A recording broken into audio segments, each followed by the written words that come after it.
Let's now look at page 3 of the Standard, and this again is another question to do with integrity. And page 3, that's page 3, where we have university cancelling Senator Linturi's law degree. And this is because of apparently the fact that his admission degree was not genuine. He claimed to have gotten it from India, but after further investigations, the university decided to strike him off by virtue of the fact that it was not a genuine degree. And this, is a two-sided story, because before you enroll for some of these programs, you go through, a vigorous checking of your credentials in as far as your academic qualifications are concerned. And I would imagine, based on, the story, that the senator had his first degree from outside of the country. So the Commission of University Education is charged with the responsibility to be able to see if some of these, qualifications are truly correct and they have been accredited. So you would imagine that he would have gone through all that process. And if the senator enrolled in 2014 and it's now towards the end of 2017, then that is a, kind of a long span of time for him to have been there, let's say, illegally, if that is the case. But the other thing, then you would have to check also his integrity when, when the whole investigation is done. So we would expect that a leader would offer, some level of integrity in as far as, claiming his credentials are concerned. So this is a two-way thing in terms of the system. Has the system failed, or are we dealing with an integrity issue of a leader? And for me, the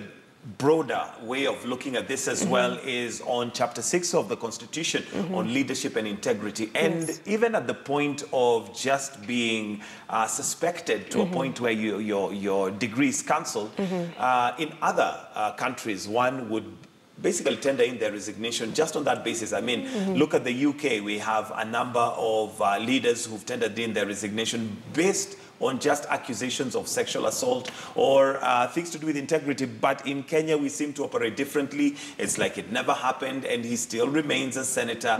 And, well, we'll wait for investigations to carry on, because we also now have information that the Ethics and Anti-Corruption Commission has been investigating on some of his documentation as from far as May. But the question is, what is going to happen at the end of it all?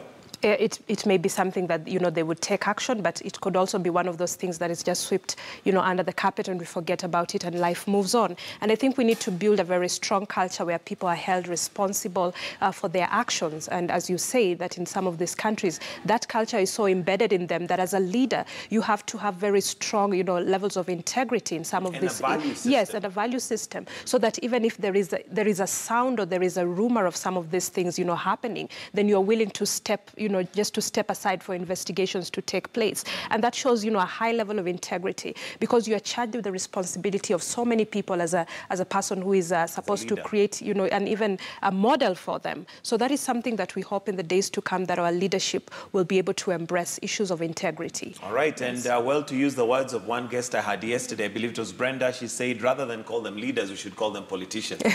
Because I'm not sure whether their leadership skills are worth being called leaders, but there you go. And again, the other worrying thing is that, as the saying goes, the politicians or leaders that we have are a selection of our society. So that, of course, leaves us with the question, how is our value system if those at the helm of leadership or the helm of the big offices that we have in the country basically can circumvent the system and literally forge their way through? And I think, Mike, something else I would want to say, that one of the things that comes up very quickly when our leaders are caught in some of these things, they always shift the blame to, it's people who are opposing me, it's the other side that wants to take, I'm being fought. And this is always the narrative all the time. Instead of them defending a position, that if this is true, if this is a credential that you have, you defend it.